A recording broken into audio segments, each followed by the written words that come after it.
moving vertical, that kind of upside, a market becomes fragile. I mean, the leverage rises and liquidity thins. You throw a ball into the air, when it starts off, you give it a lot of force, it's fast, it slows down, it stops. Momentum stops, it stops momentarily, and then it starts down. That's a good analogy. It only has so much buying power, even from these massive banks. The banks are net short the last time I looked. So they're waiting for some kind of sell-off that the crew's coming to take it down, and you're going to proceed down the road further, and we're going to see higher prices probably in the next quarter or so, and then we're probably going to see that $6,000 mark this year, if not higher.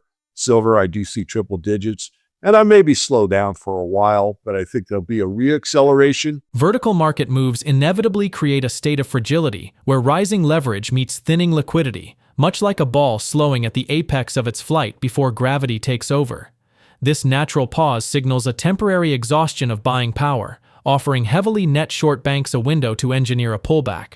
However, this cooling phase is not a reversal, but a consolidation before a massive reacceleration.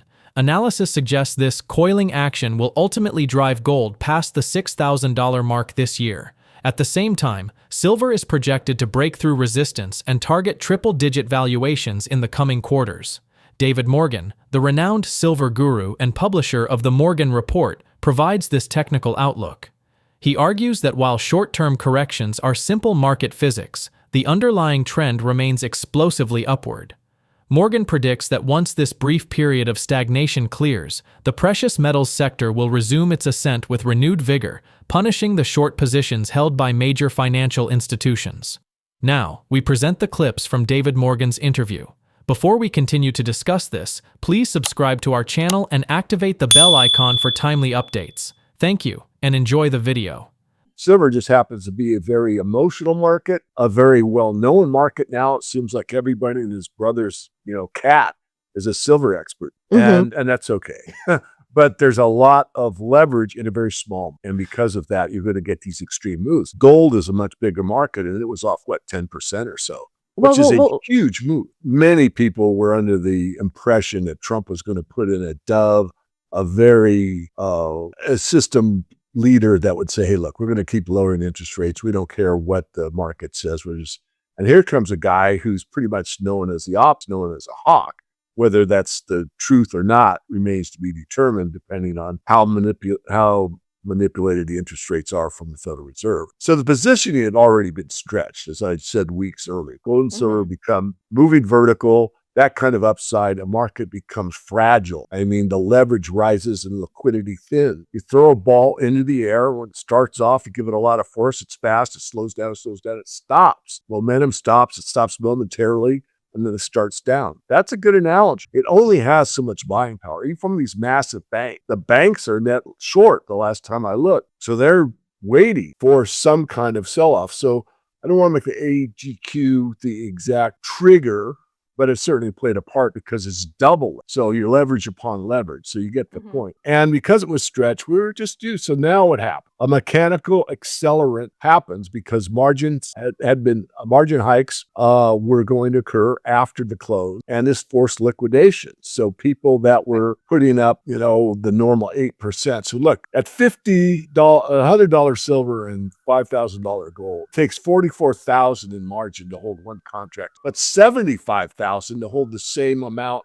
in silver. Both those contracts are worth $500,000. So again, at 5,000 gold, 100 silver, they're the same paper value exactly, $500,000 per contract. But one takes $44,000 to hold a position, and one takes $75,000 to hold a position. You can see where I'm going with this, Michelle. Most of these people that trade futures, even the funds, are over leveraged and undercapitalized, and so it doesn't take much to kick the can a different direction than what they're betting to get this kind of a fall off. Gold is much more stable. 10% is a big move in any market, but silver was 3x the gold move in percentage terms, and therefore the margin was significantly higher, almost double, not quite, but almost double the margin needed for a gold contract in those turbulent times, saying that silver is more turbulent, therefore more margin. I don't think it was unfair. I mean, people that trade futures, they sign a contract. If they don't read it, that's their. I mean, I traded futures for years. I do it very sparingly these days. But nonetheless, you can't complain about the game if you if you sign a document saying you know what the game. Gold, according to Reuters, Reuters reported China's trading at a premium versus a global benchmark up to $32 per ounce in gold. That was about $8 differential the prior week. So going into the break, actually the spread widened. So that's according to Reuters. So I'm citing my source. Silver, you'll see lots of claims about mass persistent spread. Some of these are methodology games, looking at different products, taxes, VAT, conversions, different delivery terms, all kinds of stuff gets in the mix. It's never really talked about, but they'll show you a picture from eBay and claim, that's the differential. So treat a lot of that as noise. But the actual verified is, yes, there's still a spread in silver between Shanghai and New York. And the last I looked, it had been widened from what it had been. So the bottom line is the spreads exist due to capital controls, import rules, taxes, finance, the form of delivery, but the arbitrage is still there. It's obvious. And it does point to the fact that the physical needs in Shanghai at this time still exist. Q2, we'll see triple-digit silver again. I'll leave it there because at least it's real safe. It could be 101 or it could be 201. Really, not to the details I gave you about silver with the AGQ, but over-leveraged, it's normal activity. When you go straight up like that, you lose momentum. And then the people that are on the other side, which is usually the bullion banks, the commercials, see an opportunity and they sell into it to increase the momentum. Margin requirements go up the next day and away you go. So it's kind of a shortened version of what I said about silver, but it does take place. And really in a way, and people may get upset with me emotionally, but I think in the longer term, they won't.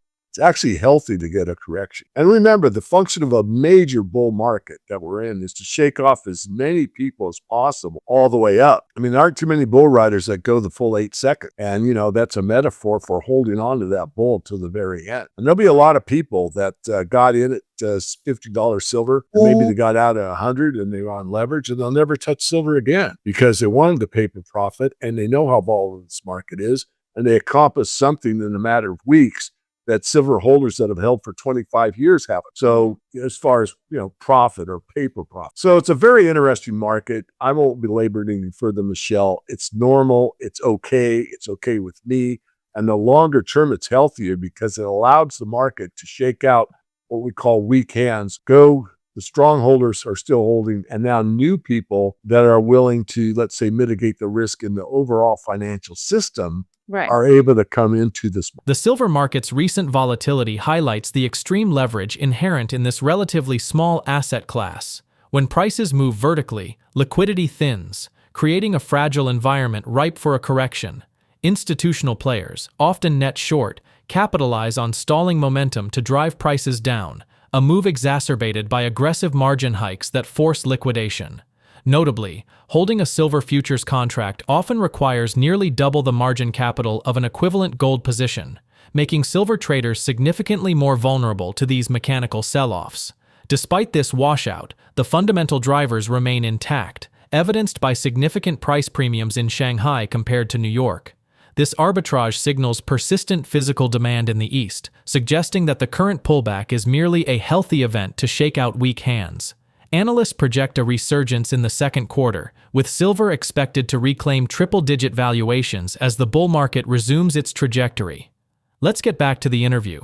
But it did not structurally break. Silver collapsed, but gold absorbed the stress. Gold is sold off. It's highly liquid, highly traded via futures and ETFs, and routinely becomes a source of cash when margins rise else. So that's what I'll call normal activity on a very stressful day. This was a leveraged flush, not a repudiation of gold. Gold's drop was driven by forced selling from futures, as we said, margin hikes, and fund selling what they could if they needed money from margin calls. There's no evidence of central banks selling. I think that's important. If we were to raise interest rates, what would the markets do? Well, we just saw, that's their main excuse. Again, I think it's a lot of other things we've already discussed, but that's the one that's the flagship that the mainstream financial press keeps touting. And it was a good way to send up a trial balloon and say, how vulnerable are the precious metals markets? Let's see what happens. Talk the talk, maybe not walk the walk, and we saw what happened. Is that the main factor? To me, it wasn't. But to many that just read the Wall Street Journal, it was the physical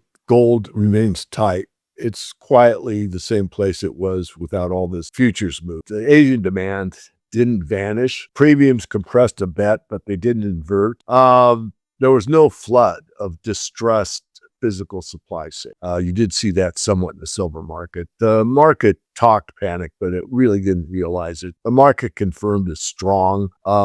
This is where watching the flows probably are more important. As I said, central banks were selling. And I think the key here, we haven't discussed, but critical to gold, silver, but gold particularly, is gold versus the dollar. This is a key. And the dollar bounced hard and gold corrected. That's normal. What matters next is if the dollar holds firm and gold stabilizes. That's a bullish divergence. And we may see, as I said earlier, that we'll get a new back and fill, as it said in the commodity parlance, of where we get some kind of a trading range for both gold and silver. And that, again, it would actually stall out people that expect this rocket ship move to start a day after tomorrow, and it doesn't. It starts to level off in the trading range. And they get bored. Silver's gone from, I don't know, make up two numbers, from 75 to 85 for 3 months. Oh, it's not doing anything. No, I'm getting out. And then, of course, the market starts off. But I think it's going to come up rather quickly, because we are in the final phase of a currency destruction. And because of that, there's more and more impetus by people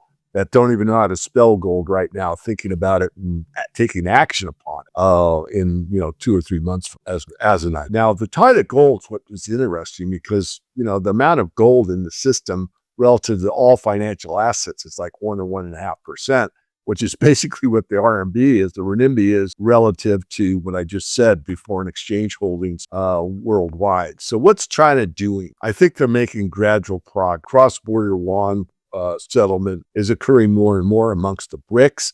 They're exchanging each other's currency. The renminbi obviously is the go-to one because it's got the biggest market and does the most trading. Currency swap lines with partners, the Belt and Road Initiative and payment systems strengthen the idea, and I think that momentum is continuing. And I think there are some barriers for it to become a reserve status. One is capital controls, which of course the West could impose on other currencies. Look at what they did to Russia. Took $300 billion out of their account and said it was a sanction. Give me a break. I think that's the main key I said to you last time.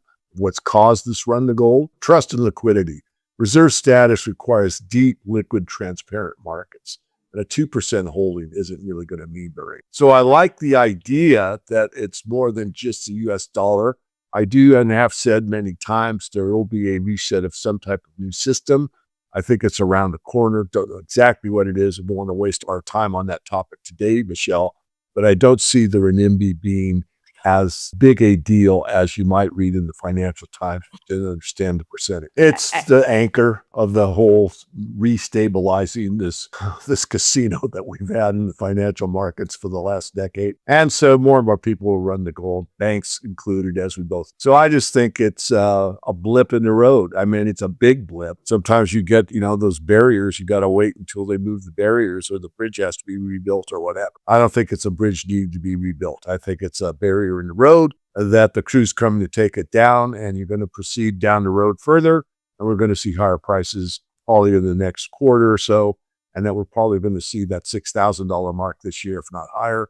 Silver, I do see triple digits, and I may be slow down for a while, but I think there'll be a reacceleration, and that may be the last one. I don't know at this time. I don't have enough info, but we are going to get to a point where that whole new system needs to be built, and as you and Andy have done for quite some time, talking about this alternative with the Silk Road and the BRIC system and other pushbacks that are out there relative to what the current system. The recent sharp drop in gold prices was a leveraged flush, driven by forced liquidation rather than a structural breakdown. During periods of market stress, gold is frequently sold as a source of instant cash to cover margin calls elsewhere, making this a liquidity event rather than a reflection of actual value. Physical markets remain resilient with no flood of distressed selling, suggesting this is a healthy consolidation designed to clear out impatient capital before the next significant ascent. If gold stabilizes while the dollar remains structurally challenged, it confirms a bullish divergence that sets the stage for a violent reacceleration. Global shifts underscore this trajectory as the currency destruction phase intensifies. While nations like China advance cross-border settlements to bypass the dollar, Gold remains the only viable anchor for the inevitable financial reset due to its lack of counterparty risk. With the technical damage repaired, the market appears coiled for a move towards $6,000 gold and triple-digit silver, marking the next leg of the secular bull market. Share your thoughts on his analysis in the comment section below. If you find this video informative, please support us by turning on notifications to stay informed about our latest videos. See you in the following video. Thanks for watching.